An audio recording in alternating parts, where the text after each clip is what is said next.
Que el Señor bendiga a cada uno de nuestros hermanos y hermanas en esta mañana fría, pero ya estamos entrando en calor, el sol que el Señor nos ha entregado. Ha sido maravilloso, así que contentos y alegres. También una mención especial para todos los padres en este día. Que el Señor les bendiga a cada uno de ustedes, amados hermanos, que se sacrifican también por la familia. Así que vamos a aprender acá. Ahí está.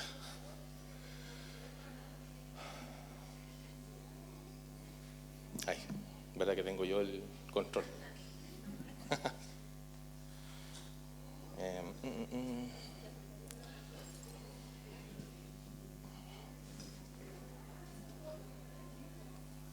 Ya. Bueno, parece que tenemos problemas. Hay problemas técnicos, pero sí, está bien. Ahí cuando lo resuelven. No, con esto no. Sí, no hay problema. Gracias, hermano. Bueno, hoy día vamos a ver la vida de los primeros cristianos con la ayuda del Señor. Pero antes vamos a orar. Vamos a orar al Señor para que sea el Espíritu Santo de Dios quien dirija esta enseñanza y que el Señor también sea dándonos la porción a cada uno de nosotros, ¿cierto? Oremos delante de la presencia del Señor. Padre, en esta hora te honramos, Señor, a ti en primera instancia, Señor. El mundo celebra, Señor, este día, el Día del Padre, y nosotros también nos unimos, Señor, pero antes reconocemos que tú eres nuestro Padre Celestial. Señor, estamos tan agradecidos, Señor, de todo lo que realizas, Señor, por cada uno de nosotros. Señor, y oramos, Señor, rogando tu bendición, Padre, no solamente para esta clase, sino para todas las demás clases, Señor, que la dirección de tu Espíritu Santo, Señor, sea obrando, dirigiendo, Señor, cada enseñanza, Señor, y que tu Espíritu Santo también, Señor, se mueva en cada banca, en cada corazón, Señor, para que tú nos des tu porción, la cual hemos venido a buscar, Señor, en este día. Gracias, Señor, te damos. Bendice a cada uno de nuestros hermanos y hermanas, Señor, que se han dado cita en este lugar, y que todo te lo pedimos en el nombre de Jesús, nuestro Señor y Salvador. Amén. Ahí está. Gloria a Dios, ¿ves? ¿Cómo hace el Señor las cosas? Se solucionan justo al terminar la oración. Gracias a mi hermano, Dios les bendiga. Bien, vamos a ver inmediatamente la vida de los primeros cristianos. Y ahí. No quiere. Hable mucho.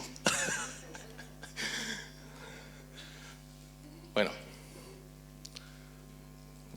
Vamos a ir al texto bíblico. Mientras tanto, vamos a ir a Hechos, capítulo 2, versículos del 42 al 47. Ahí vamos a estar con la ayuda del Señor,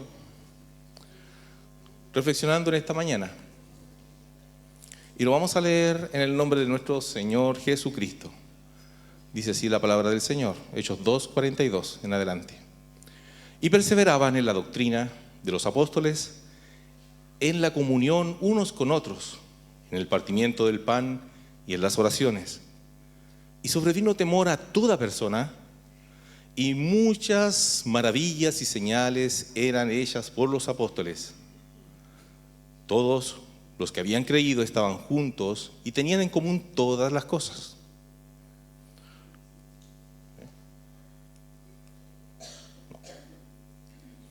Y tenían en común todas las cosas. Y vendían sus propiedades y bienes y lo repartían a todos según la necesidad de cada uno. Perseverando unánimes cada día en el templo y partiendo el pan en las casas. Comían juntos con alegría y sencillez de corazón, alabando a Dios y teniendo favor con todo el pueblo. Y esto es importante. Y el Señor añadía cada día a la iglesia los que habían de ser salvos. Vamos a intentar. No espérese. Vamos. Ahí. Vamos que se puede. Eso. Ahí está. Muy bien. Ahí está el texto bíblico. Y vamos a ver un índice de lo que vamos a ver hoy. Bueno, el texto base ya lo leímos, está en Hechos 2:42, que el Señor bendiga a nuestro hermano Cristian. Vamos a ver una pequeña introducción a modo de pregunta para romper el hielo de este día de la mañana. Y vamos a ver también la situación de cómo estaba la iglesia. Hoy día vamos a hablar de la iglesia, de la comunión que existía en la iglesia primitiva. Pero vamos a ver cuál era la relación que había antes de Hechos 2. Cómo estaba la iglesia antes de Hechos 2. Y vamos a ver cómo era una comunidad, al parecer, derrotada.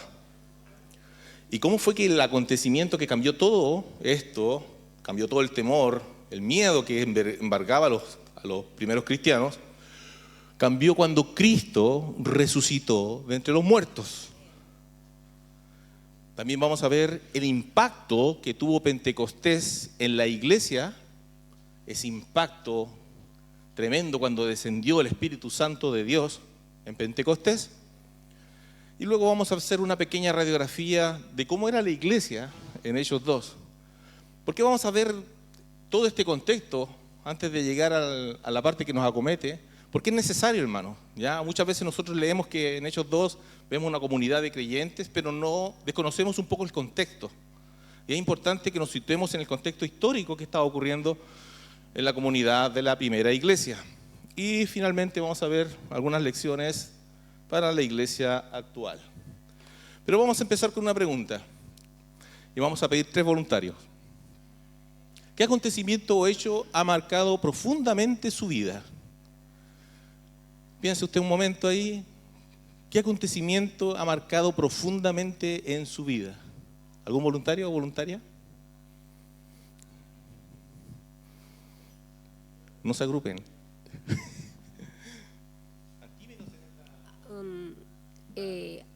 En mi vida, primeramente, el nacimiento de mis hijos. Después, podría ser alguna enfermedad fuerte que padecí y por último, creo que lo más importante de todo, antes de todo lo otro, haber conocido al Señor. Muchas gracias, hermana, por compartir su experiencia. Hermana Flor. Cuando el Señor me visitó a través de su Espíritu Santo, algo inolvidable. Gloria al Señor. ¿Alguien más, mi hermano? Y luego usted. Yo creo que para todos nosotros, cuando se nos dio el mensaje del Evangelio, fue el día o el momento más impactante, porque por lo menos yo me di cuenta que esta vida no era vivirla así suelto, como un animalito, y había que entrar en una disciplina, entrar en un comportamiento diferente. Eso. Muchas gracias, hermano, que el Señor le bendiga. Sin lugar a duda había algo tremendo cuando conocimos al Señor, ¿cierto? Una transformación, un cambio de vida. Hermana Gladys. Bueno, para mí realmente lo más importante de todo lo que he vivido en mi vida fue el día en que el Señor a mí me llamó por primera vez y me llamó por mi nombre. Eso fue un impacto tremendo que hasta el día de hoy jamás lo he olvidado. Y la otra, cuando el Señor me llenó con su plenitud del Espíritu Santo. Amén. Muchas gracias, mis hermanos, por abrir su corazón y compartir también junto con la clase su experiencia. Yo sé que para muchos de los que estamos aquí hubieron varios acontecimientos que marcaron nuestra vida, ¿cierto? Algunos el llegar a matrimonio, ¿cierto? Casarse con la persona que el Señor había preparado. Algún nacimiento, como decía nuestra hermana, de un hijo, de una hija, ¿cierto? Es algo, sin lugar a dudas, también impactante. Y también alguna experiencia cercana a la muerte, alguna enfermedad, ¿cierto? También es algo que muchas veces cambia la forma de ver la vida. Y como muchos de ustedes también concordaban en común, sin lugar a duda el acontecimiento más grande y glorioso es haber sido alcanzado por el Señor, ¿cierto? Yo creo que eso fue C.S. Lewis dice que el cristianismo es como el sol. No solamente porque ilumina mi vida, sino que a través de él puedo ver claramente todas las cosas. A través del cristianismo, a través del encuentro que uno tiene con Cristo. Ahora todas las cosas tienen sentido, las enfermedades, los sufrimientos, los dolores, las pérdidas. Tienen un sentido porque lo vemos bajo el prisma del Evangelio, ¿cierto? Entonces, amados hermanos, aquí la primera iglesia también fue marcada por un acontecimiento real, por un hecho histórico. Y en esta clase vamos a ver justamente eso. ¿Cuáles fueron esos acontecimientos históricos que cambiaron la vida de un grupo de personas allá en la región de Galilea? Pero antes vamos a ver un poco cómo llegamos a Hechos 2. Ahí va. Uy, ahí va. ¿Cómo era la iglesia antes de Hechos capítulo 2? Y vamos a ver cómo era la situación histórica, hermanos. Vamos a Jerusalén el año 30 después de Cristo. Jesús había sido crucificado semanas antes. Unas pocas semanas, esta era la realidad que estaba viviendo el pueblo, los discípulos en aquellos momentos, que estaban escondidos, aterrados y con miedos, ¿cierto? Ellos estaban ahí, cerradas las puertas, como dice en Juan 20, dice, cuando llegó la noche de aquel mismo día, el primer día de la semana, estando las puertas cerradas en el lugar donde estaban los discípulos reunidos, ¿por qué? Por miedo, por temor a los judíos. Entonces, pensemos en esta situación. Los discípulos estaban escondidos y con miedo, dice la palabra del Señor. Y pensemos por un momento la visión que tenían los discípulos en su mente. Ellos esperaban un Mesías que les iba a dar la libertad de la opresión que estaban viviendo por el pueblo romano, por el imperio romano. Entonces aparece Jesucristo en la escena donde Él dice que Él es el Mesías y tiene y es un acontecimiento histórico. Habían sanidades, milagros, y el mensaje era impactante. Entonces, ellos tenían esa expectativa de que el Mesías lo iba a libertar.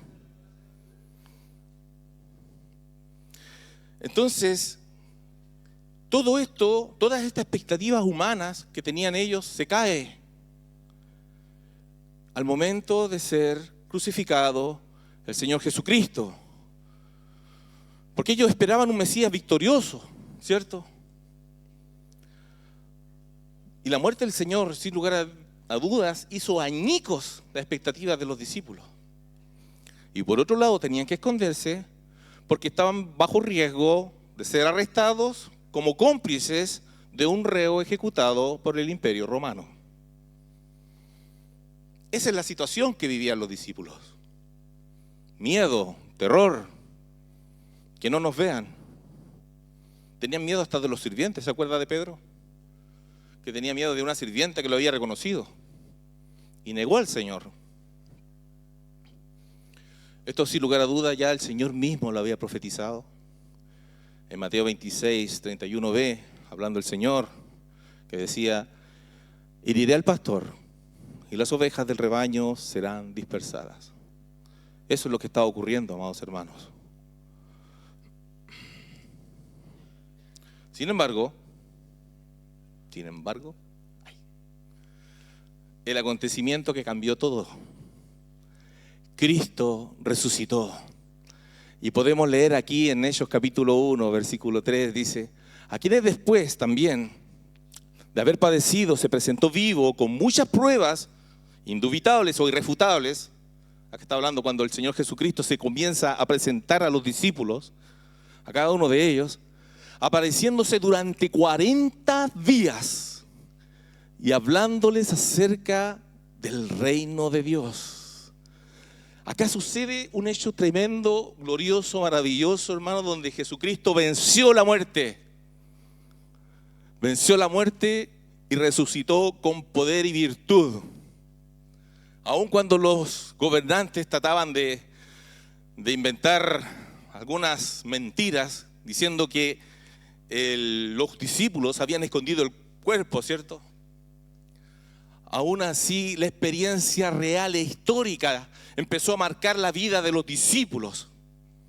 Entonces, amados hermanos, en 1 Corintios 15:3, nuevamente Pablo acá relatando, dice, porque primeramente os he enseñado lo que asimismo yo recibí, que Cristo murió por nuestros pecados conforme a las Escrituras, y que fue sepultado y que resucitó al tercer día conforme a las Escrituras, y que apareció a Cefas, a Pedro, y después a los 12, y después apareció a más de 500 hermanos a la vez, al mismo tiempo, los cuales muchos viven aún y otros ya duermen. Y después apareció a Jacobo. ¿Quién era Jacobo? El hermano del Señor, que él básicamente él no creía cuando estaba el Señor que era el Mesías, ¿cierto?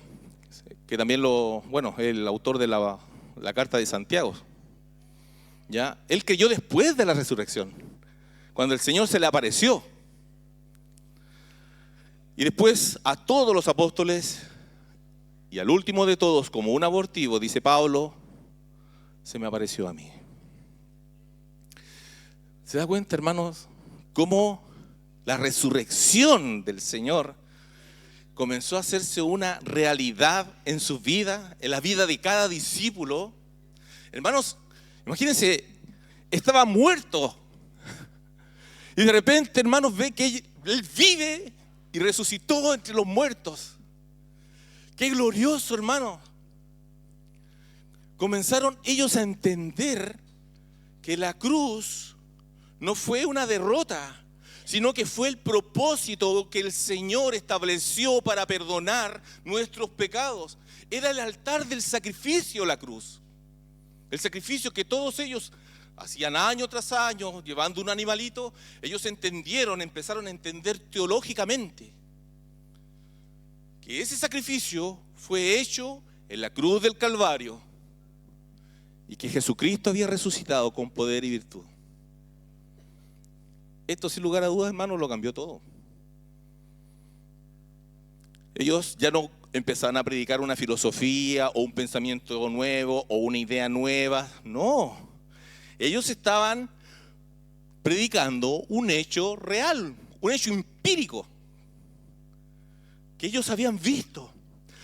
O sea, imagínense, hermanos, ellos vieron, tocaron a Cristo resucitado e incluso comieron con el Señor.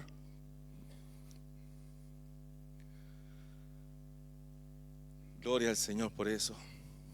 Empezaron a abrirse una realidad teológica que en un comienzo ellos no entendían. Incluso en el libro de los Hechos aún algunos todavía no entendían, porque cuando le dice al Señor, cuando se está hallando las nubes, Señor, ¿restaurarás el reino de Israel en este tiempo? Todavía están esperando la visión de ese Mesías que iba a libertarlo del pueblo de Roma. Estaban haciendo una nueva visión, sin lugar a dudas. Ahora Cristo vive y reina para ellos. Sin embargo, eso no termina ahí. Ya el hecho del acontecimiento de la resurrección es algo tremendo para ellos, ¿cierto? Pero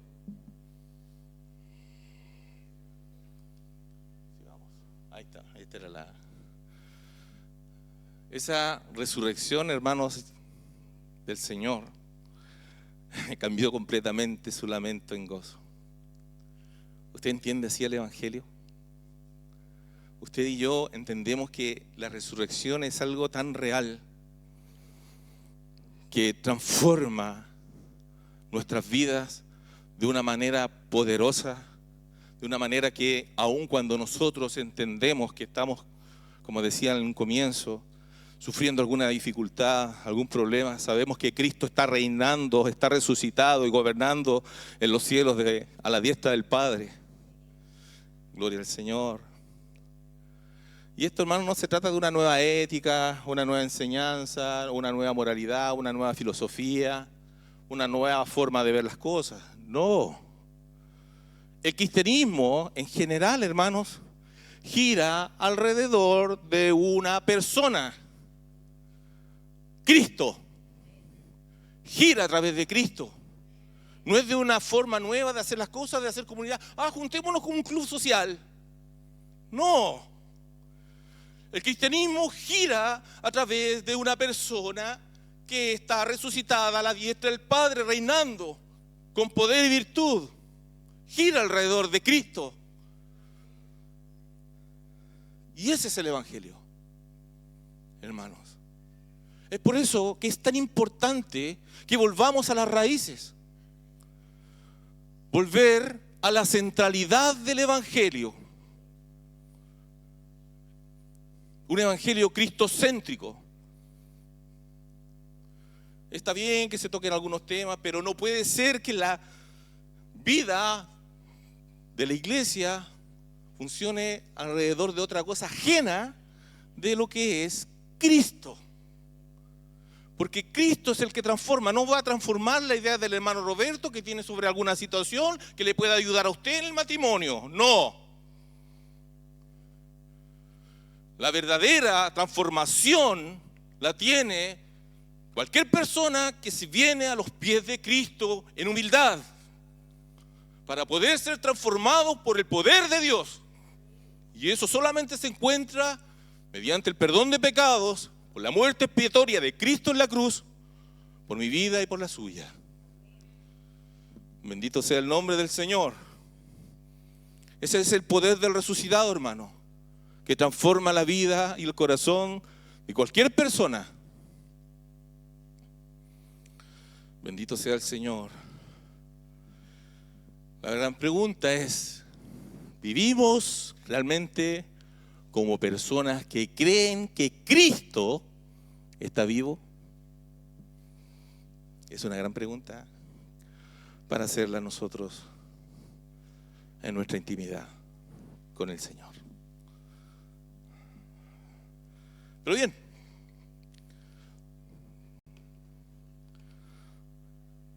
la historia no termina ahí. Luego, hermanos, podemos ver que ocurre un hecho impactante en la primera iglesia. Algo que, además de la muerte de Cristo y la resurrección, que ya es un hecho impactante, hermanos, el Señor le da una orden a cada uno de ellos. Que esperen. Que no salgan a predicar inmediatamente, sino que esperen. Porque van a ser revestidos de un poder de lo alto.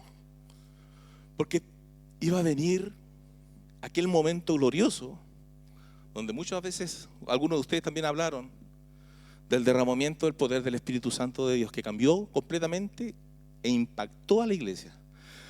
Y lo vamos a leer en Hechos capítulo 2, versículo 1 en adelante. Cuando llegó el día de Pentecostés, estaban todos unánimes juntos. Y de repente vino del cielo un estruendo, como un viento recio que soplaba, que llenó toda la casa donde estaban sentados. Y se les aparecieron lenguas repartidas como de fuego, asentándose sobre cada uno de ellos. Y fueron todos llenos del Espíritu Santo y comenzaron a hablar en lenguas, según el Espíritu les daba que hablasen. Mas esto, el 16, es lo dicho por el profeta Joel. En los últimos tiempos, en los postreros días, dice Dios, derramaré de mi Espíritu sobre toda carne. Y vuestros hijos y vuestras hijas profetizarán, y vuestros jóvenes verán visiones, y vuestros ancianos soñarán sueños. Y de cierto sobre mis siervos y sobre mis siervas en aquellos días derramaré de mi espíritu y profetizarán. En el Antiguo Testamento, amados hermanos, era derramado el Espíritu sobre ciertas personas.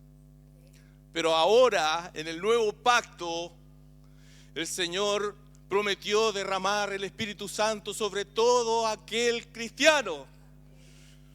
Esa es una promesa maravillosa, y en este momento dice la palabra del Señor que esa iglesia temerosa, esa iglesia que estaba ahí encerrada, que todavía no podía salir a predicar porque le faltaba algo glorioso, dice que en ese momento, hermanos, estallaron las lenguas y el poder del Espíritu Santo cayó sobre ellos.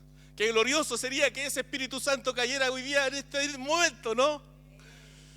Gloria al Señor. Hermano, este acontecimiento cambió completamente la historia de la iglesia. Ellos pasaron de ser gente temerosa, gente miedosa, a ser personas valientes, que no temían que morir por la causa del Evangelio. Ellos salieron. Inmediatamente la gente se dio cuenta de esto maravilloso que estaba ocurriendo y comenzaron a decir: ¿qué está pasando aquí? ¿Qué está pasando en este lugar? ¿Qué está ocurriendo? Y comenzaron a ver que ellos hablaban en otros idiomas. Y habían partos, medas que empezaban a escuchar maravillas de Dios sobre el pueblo que estaba ahí, sobre esos 120. Sin lugar a dudas había algo que estaba pasando ahí en ese lugar. Mientras algunos se burlaban, otros temían. Qué glorioso. Hermanos, el Espíritu Santo está en la iglesia para llenarla con poder y virtud. Usted puede ser una persona sumamente temerosa, pero llega el Espíritu Santo de Dios y lo embarga, hermano, y le da una valentía para poder predicar el Evangelio.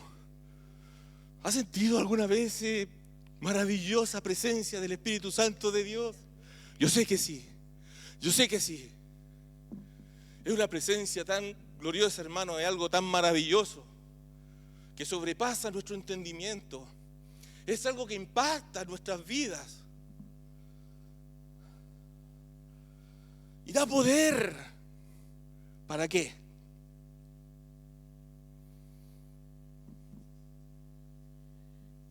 Para predicar, para hablar de Él, para extender su reino. Para predicar el Evangelio. Va a poder justamente para aquello, para predicar el Evangelio con valentía. Bendito sea el nombre del Señor. El Espíritu Santo, hermano, fíjese que el hecho de que hablaran en lenguas de otros idiomas también significa algo especial. Significa que ahora todos los lenguajes del mundo iba a llegar el Evangelio transformador de nuestro Señor Jesucristo y íbamos a estar todos juntos, unánimes. Así que el hermano que está allá en Japón, en China, en Irak, hermano, vamos a tener un mismo lenguaje. ¿Se han dado cuenta ustedes de eso? Cuando de repente usted se encuentra con una persona cristiana y empieza a hablar como si fueran grandes amigos, ¿cierto? Porque tienen algo en común: el Espíritu de Dios. Es como si estuvieran y podrían estar conversando toda la noche, contando testimonios, ¿cierto? Hablando de las cosas de Dios, las maravillas que el Señor ha hecho, porque es el Espíritu Santo que nos une. Qué glorioso. Todos eran unidos en el Espíritu Santo bajo un solo lenguaje. Por eso que el verso 11 dice: les oímos hablar en nuestras lenguas. ¿Y qué cosa hablaban? Las maravillas de Dios. Ahora, la palabra que habla acerca del poder del Espíritu Santo de Dios, fíjese que la palabra es dinamis, ¿cierto? Y la palabra dinamis viene justamente de dinamita, de la palabra dinamita. Y bueno, la palabra dinamis es, yo busqué el significado, dice perforar hasta atravesar. Ese es el poder del Espíritu Santo de Dios. Porque el Espíritu Santo de Dios justamente es como una espada, dice la palabra de Dios, ¿cierto? Que usted cuando la escucha, puede haber escuchado el Evangelio, porque yo creo que a todos nos ha pasado alguna vez. Muchas veces antes de convertirnos escuchamos el Evangelio y como que nos resbalaba. Pero llegó un momento en el tiempo de Dios, donde el Señor, por medio de su Espíritu Santo, te lo quiero dejar claro, no es porque el hermano Roberto le predicó, o el hermano tanto, no, el Espíritu Santo de Dios alcanzó su vida. Y de repente entra la palabra de Dios como una espada profunda, hasta lo más profundo de su corazón. Remueve nuestras conciencias de nuestros pecados, de nuestras faltas delante de Dios. Nos compungimos en arrepentimiento, ¿cierto? ¿Y qué es lo que pasa? Viene el poder salvador de nuestro Señor Jesucristo. Vamos a dar la oportunidad a nuestra hermana Mónica. Amén, que el Señor le bendiga a mi hermano. Bueno, esta palabra que usted está compartiendo, yo creo que a mí una de las palabras del Señor que me impactó tanto en mi corazón es Isaías 61.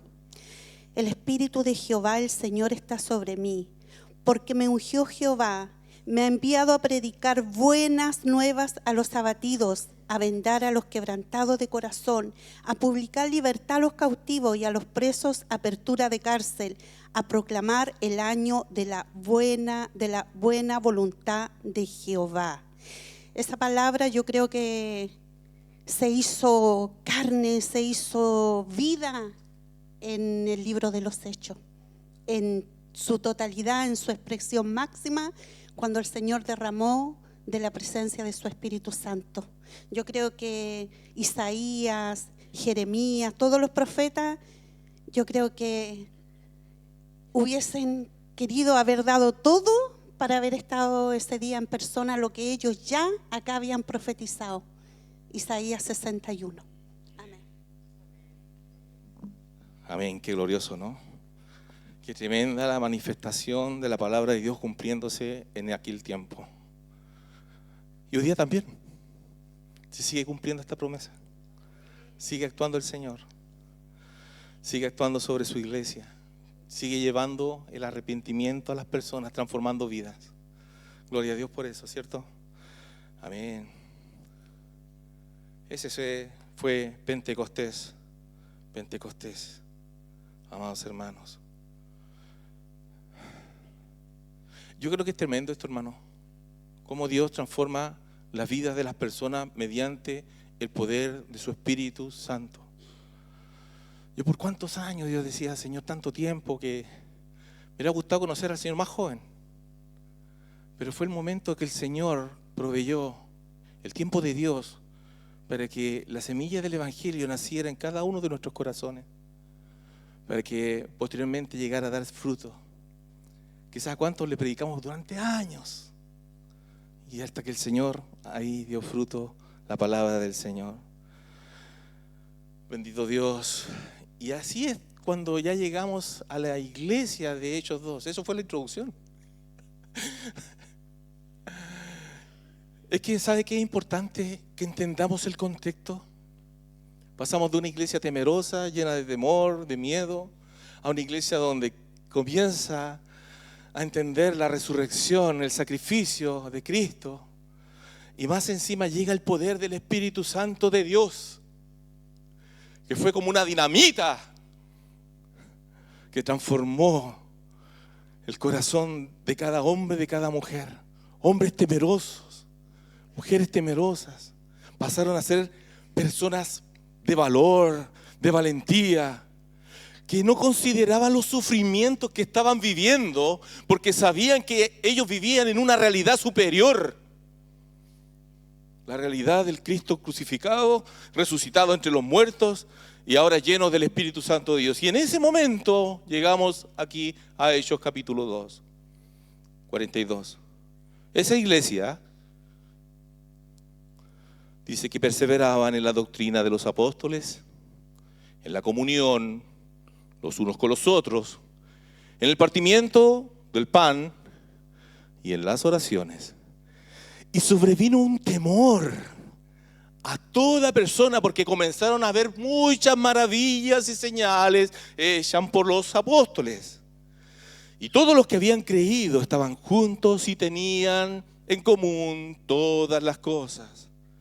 Y algunos de ellos vendían sus propiedades y sus bienes y lo repartían a todos según la necesidad de cada uno. Y perseverando unánimes cada día en el templo y partiendo el pan en las casas, comían juntos con alegría y con sencillez de corazón, alabando a Dios y teniendo favor con todo el pueblo. Y el Señor añadía a la iglesia los que habían de ser salvos. Y ahí se cambió rápidamente y no sé qué pasó. ¿Qué sucedió? Bueno, antes de que se cayera el sistema, había hecho una infografía ahí, donde habían algunos acontecimientos históricos, amados hermanos, que son los que hemos visto, donde Cristo murió por la iglesia y cómo fue el efecto en la comunidad. Ellos, al entender, hermano, era una comunidad cristocéntrica. Eso los queda claro, ¿cierto? Que era una comunidad que giraba su vida alrededor de la realidad que ellos entendían que era Cristo reinando en sus vidas, ¿cierto? Eso tuvo un efecto en ellos. Por lo tanto, la palabra de Dios nos dice que ellos compartían sus bienes, ¿cierto? Y se amaban como una familia. También había predicación del Evangelio. Ellos ya no les importaba, hermanos, ser perseguidos. No les importaba lo que dijeran las personas, sino que lo que le importaba era lo que pensaba Cristo de ellos. Y cómo era algo que ellos no podían esconder. No podían esconder. El mensaje no se puede esconder. Es como que le compunge salir, compunge expresarle a los demás lo que Cristo ha hecho en sus vidas. Eso es lo que ocurría, porque ellos vivían y sabían que Cristo estaba reinando en el cielo. Por lo tanto, ellos vivían con esperanza. ¿Y cómo fue el hecho poderoso que el Espíritu Santo, enviado por el Señor, llenó su vida, hermano? Es algo tremendo. Entonces, bueno, vamos a avanzar el tiempo. Hechos 2:42 dice que algo importante, vamos a hacer como una radiografía de lo que ocurría en la primera iglesia, con la ayuda del Señor. Y perseveraban en la doctrina de los apóstoles. Perseveraban. Era una comunidad donde fue transformada tan fuertemente el corazón de estas personas que ellos no fue influenciado por una idea. No es que, mira, yo tengo una idea de las cosas y ahora puedo cambiar la opinión. No, era una idea, no era una idea, era una realidad transformadora en sus vidas. Por eso era una comunidad cristocéntrica.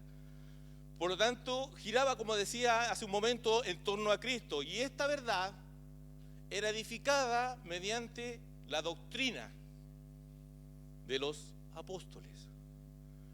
De primera mano ellos recibían las enseñanzas que habían vivido los apóstoles, ¿cierto? Los 12 apóstoles ahí. Bueno, salvo el caso de Judas, que entregó al Señor. Por lo tanto, ellos tenían inmediatamente acceso. Si bien no estaba la Biblia, así como la que tenemos ahora, el privilegio de poder leerla, pero ellos tenían acceso inmediato a las personas. Ellos se podían juntar con Juan, con Pedro, ¿cierto? A preguntarle, oye, ¿cómo era el Señor? ¿Cómo era vivir con el Señor? Tú estuviste al lado de Él. Cuéntame una historia de lo que hizo el Señor. Y ellos podían decir, no solamente te voy a contar, te voy a mostrar las maravillas que hacía. Por muchos milagros se hicieron de manos de los apóstoles. ¿Por qué? Porque las señales precedían a la enseñanza de los apóstoles, a la doctrina. Qué glorioso. Ahí parece que se arregló. A ver, vamos a ver. No. No importa. Cosas que pasan, hermano, no se preocupe.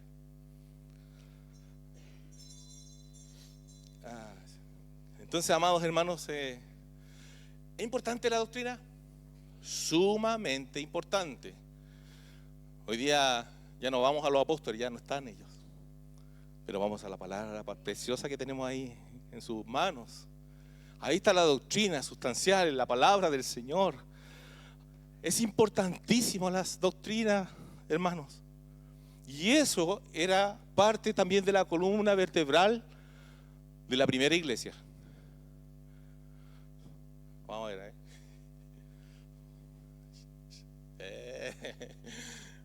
Gloria a Dios. Ahí está lo que le quería mostrar. Si quieren pueden sacarle una foto ahí.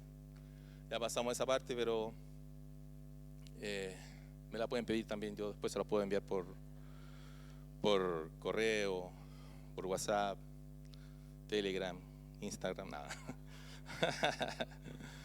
Pero, hermanos, ¿saben por qué es tan importante la doctrina? Porque la doctrina es aquella que no nos permite caer en el error, en los excesos, en el emocionalismo. Yo muchas veces me he encontrado en lugares donde dicen, hoy no me gustó cómo estuvo el culto hoy día. No sentía al Señor. Y yo le pregunto, ¿y se leyó la palabra? Sí se leyó, pero no se sentía la presencia del Señor. ¿Has escuchado eso? Como que esperan que suceda algo tan emotivo que sea capaz de conmover sus emociones.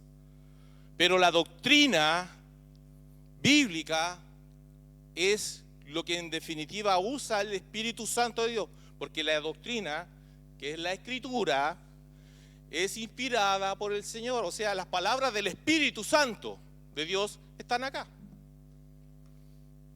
¿Usted quiere escuchar la voz audible de Dios? Lea la Biblia en voz alta. Hay personas que piensan que quieren...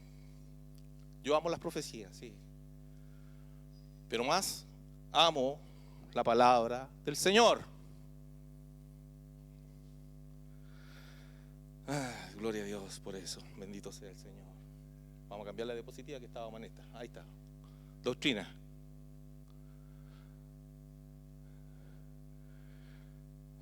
Este es el mensaje principal para la iglesia de todo lugar. Debemos volver a la doctrina del arrepentimiento, del perdón de nuestros pecados y a un mensaje centralizado por el Señor.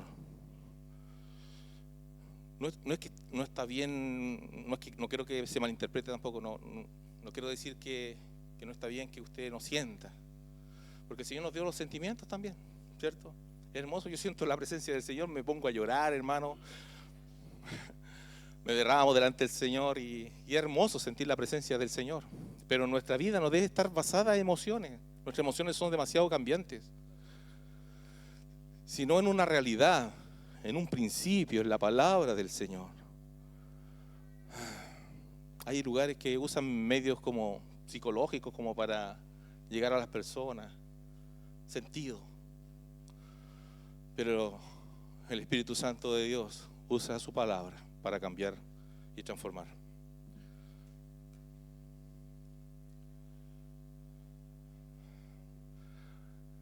Siguiendo con la radiografía de la iglesia primera, dice, y perseveraban en la comunión unos con otros. Estamos viendo ahí un poco cómo era la primera iglesia, una comunidad cristocéntrica, la cruz al medio, ¿cierto? La coinonía. Coinonía, ¿qué significa coinonía? Comunión, compañerismo, participación en algo en común, eso se refiere. Pero fíjese que coinonía no era solamente quedarse a conversar después del culto. El lindo, ¿cierto? Sino que era algo mucho más. Coinonía, hermanos, era compartir la carga, los problemas, los unos con los otros. Es decir, hermano, mire, ¿sabe qué? Estoy pasando una dificultad grande. Necesito que ore por mí. ¿Puede orar por mí? Amén. ¿Cierto? Eso es compartir los problemas, orar los unos por los otros. Me encanta cuando oramos los unos por los otros. A veces no sabe uno qué le va a tocar, ¿cierto? Y uno tiene que dejarse usar por el Espíritu Santo de Dios. Y el Espíritu Santo de Dios de repente lo manda para una persona y usted ni lo conoce. Y el Señor, o a usted le habla, o usted le habla a esa persona, y el Señor solamente con el Espíritu Santo de Dios le dice la palabra precisa, ¿o no? Koinonía. Pero también significaba gozo en la comunión. Bueno, ahí hay un chileno, no sé qué está metido ahí, con la bandera chinera. No sé por qué dice. Bueno, había un chinero ahí también metido ahí entre los apóstoles, seguramente los discípulos del Señor.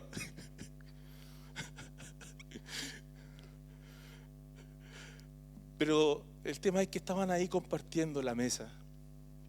Y qué lindo, hermanos, ¿saben qué? Compartir la mesa. Acá me encanta, hay días martes donde se juntan las damas, ¿cierto? Estudian la palabra y luego se toman un tecito, ¿cierto? Lo mismo hacen los varones los días miércoles, ¿cierto? Comparten la palabra, se toman un tecito y comparten. Hacen un momento de koinonía. También los días viernes, los matrimonios, hermano, hay algo maravilloso. Se juntan acá una mesa larga, así como la del T-Club. Y también tenemos comunión y koinonía. Ahí compartimos, oramos, los unos por los otros. Y harta comida, ¿verdad? Sí, eso significa, hermano, compartir juntos, sentarse a la mesa, llorar juntos. No eran solamente asistentes, eran hermanos.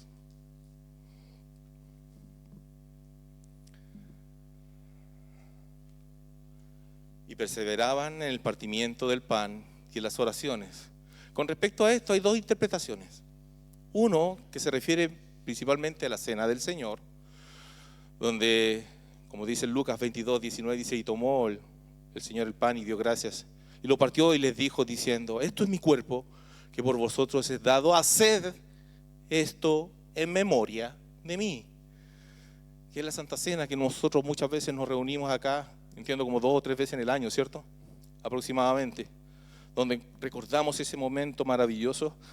Y a mí me encanta, es algo, es muy conmovedor estar en la Santa Cena, porque uno recuerda ese sacrificio maravilloso que hizo Jesucristo por mis pecados, por lo sucio, por lo vil, por darme una oportunidad, un propósito. Por ahí decía un hermano, me dio un propósito, ahora mi vida tiene sentido.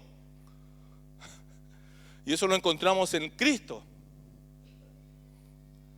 Es hermoso la Santa Cena, hermano, recordar la muerte y resurrección del Señor. Y para los cristianos de esa época, sin lugar a dudas, era un acontecimiento central.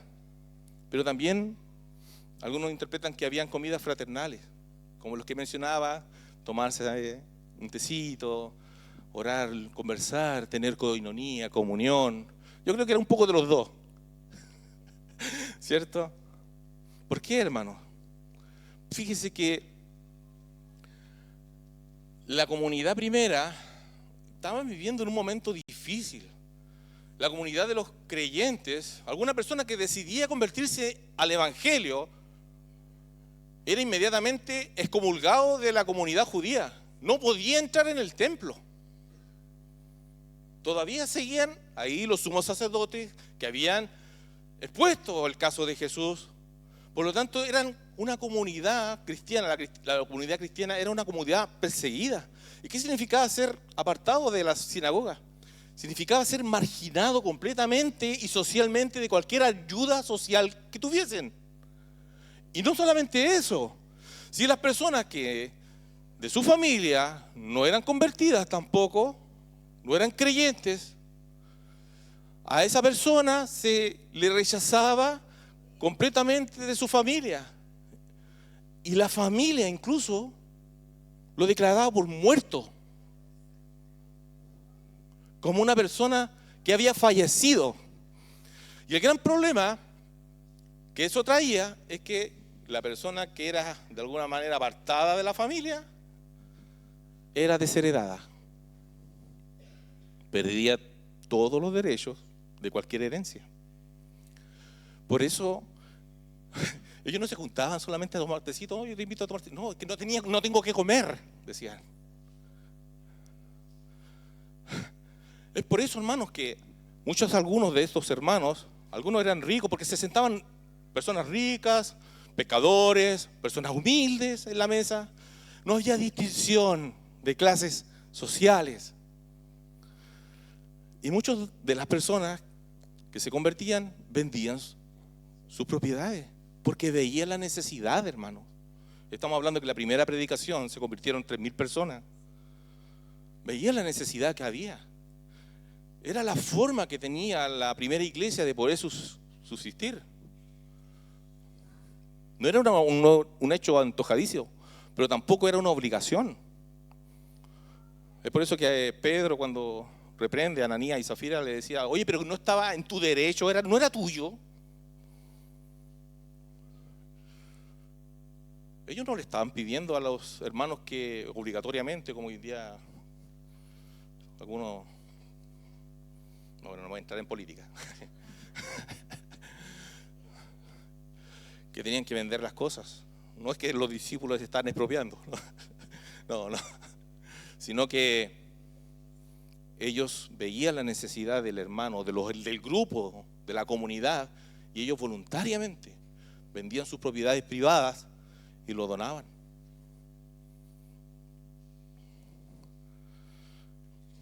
No estoy diciendo que venda su casa, ni que venda su auto. No, era una realidad de la primera iglesia. Hoy día hay personas que lamentablemente tergiversan estos versículos y lo hacen. Ahora, si usted siente de corazón ayudar a un hermano o una hermana, gloria a Dios, es porque el Espíritu Santo de Dios lo está iluminando, ¿cierto? Y la oración era fundamental, hermano. Como ellos ya no eran autosuficientes, algunos perdían sus trabajos, no contrataban a los cristianos, solamente por el hecho de ser cristianos. Oye, de alguna manera, en algunas partes tienen algo de reputación, ¿cierto? Algo, porque ahora hay algunos que han enlodado el Evangelio, pero se tiene una reputación, dice: el hermano es cristiano, ya, lo puedo dejar en un cargo de confianza. Pero en esos momentos no, era apartado. Por lo tanto, la oración era fundamental porque ellos eran completamente dependientes del Espíritu Santo de Dios. Y para terminar, ¿cuáles son las lecciones para la iglesia actual? En primer lugar, la iglesia, hermano, no nace de algún programa que nosotros planifiquemos, sino que nace de un encuentro personal con Cristo. Podemos tener programas, ciertas actividades, pero la vida de la iglesia siempre tiene que estar centrada en Cristo, e incluso más que en las actividades. La sana doctrina sigue siendo indispensable al día de hoy. Y en cada momento, hermanos, nosotros tenemos que evaluar nuestra conducta, nuestras vidas conforme a la palabra del Señor, no conforme a la idea del hermano Roberto o a la idea con la cual me criaron, porque esas pueden ser ideas equivocadas. Por lo tanto, nuestra vida tiene que ser basada en la doctrina. Es importantísimo, hermanos, que tengamos una doctrina correcta. Es fundamental. Y debemos formar discípulos, y no solamente asistentes a la iglesia. ¿Cierto? Lo otro, comunión cristiana, es mucho más que asistir al culto, hermano. Es mucho más. Asista a los grupos de damas, al grupo de varones, al grupo de matrimonio, si puede. Le aseguro, hermano, va a ser bendecida o bendecido, usted y su familia. Hay testimonios maravillosos donde el Señor ha restaurado, por ejemplo, en el caso de los matrimonios, personas que han venido con un matrimonio casi destruido y el Señor ha restaurado.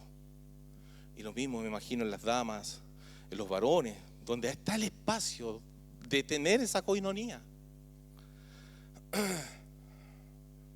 Por otro lado, debemos preguntarnos también: ¿a quién estamos ayudando espiritualmente? ¿De nuestra congregación? ¿Hay alguna persona sola? Porque muchas veces llegan personas solas acá. darse el tiempo de saludar, de compartir, un Dios te bendiga, de abrazarlo. ¿Sabe que a mí eso fue lo que me impactó cuando llegué a las cosas del Señor? El abrazo del portero. El abrazo del portero me impactó, hermano. Porque yo había entrado en algunas congregaciones donde me miraban de pie a cabeza. ¿Cómo venía vestido? Yo venía vestido con así unos pantalones largos, era como medio rapero yo. Y en algunos lugares como que no. Pero me acuerdo que entré a una iglesia y yo dije, siempre ya estoy acostumbrado, total. Yo vengo con mis papás, decía. Y de repente el hermano que estaba ahí me da esos abrazos de oso así. Que apretan ahí como que uno le salta los ojos así. Y de verdad era eso que quitan la respiración. Pero sentí el amor, un amor especial. Es por eso que es tan importante los hermanos que están en la puerta. Cómo reciben. Es impactante para cualquier persona que llega. Por eso hay que darse un tiempo. Yo, de verdad que aquí esta iglesia es una iglesia muy amorosa. A mí me impactó cuando yo llegué acá. El recibimiento que me entregaron, los hermanos que me hablaban, se comunicaban sin que yo conocerme. Y bueno, el hijo de la hermana Alicia. Pero todas estas cosas, sin lugar a duda, también impactan a las personas. Esto y la cena del Señor, que ocupa un lugar central en el corazón del creyente. Esto es un recuerdo cuando venimos a cenar, que todos somos pecadores y necesitados de la gracia del Señor. Y que estamos esperando, ¿cierto?, su glorioso regreso. Y finalmente, yo sé que estos conceptos son sumamente rápidos, no los podemos ver, nos quedan 5 minutos, pero la iglesia es una iglesia poderosa cuando es una iglesia que ora. Una iglesia que no ora no es poderosa, aun cuando tenga la doctrina correcta. Usted puede tener la doctrina correcta, puede saber mucho de la palabra del Señor, pero si no tiene comunión con el Señor, está volando como un avión que tiene solamente un ala. ¿Usted ha visto a volar un avión con un ala? No, yo tampoco, a menos que sea un helicóptero. No, pero es fundamental, hermanos, la oración. La oración es algo que no podemos vivir solo de actividades. Tiene que haber comunión con nuestro Señor Jesucristo, y eso lo logramos en la oración. El éxito espiritual, y con esto termino, no se mide por cuánto hacemos por el Señor. Escuche bien esto. Sino por la comunión que usted tiene diariamente con el Cristo resucitado. Que el Señor les bendiga, que el Señor les guarde a cada uno de ustedes. Para mi Señor sea la honra, la gloria y la suprema alabanza. No sé si hay alguna pregunta, alguna reflexión que quizás quiera alguien animarse. Tenemos un par de minutos. Amén. Que el Señor les bendiga, mi hermano. Sí, yo creo que el último me llama la atención. Es una iglesia poderosa, es una iglesia que ora. Y yo creo que todas las cosas que están pasando en el mundo, que son terribles, actualmente son terribles las cosas, todos lo conocemos, lo que pasa, y pasa por nosotros, por la oración, porque el Señor dijo que nos daría poder, y ese poder reside en la oración. Amén. Gracias. Amén. Muchas gracias, mi hermano. Vamos a orar al Señor. Y le voy a invitar a nuestra hermana Frosita si nos puede pasar la ofrenda, por favor. Y también orar por esta lección. Inclinamos nuestro rostro. Amado Dios Todopoderoso,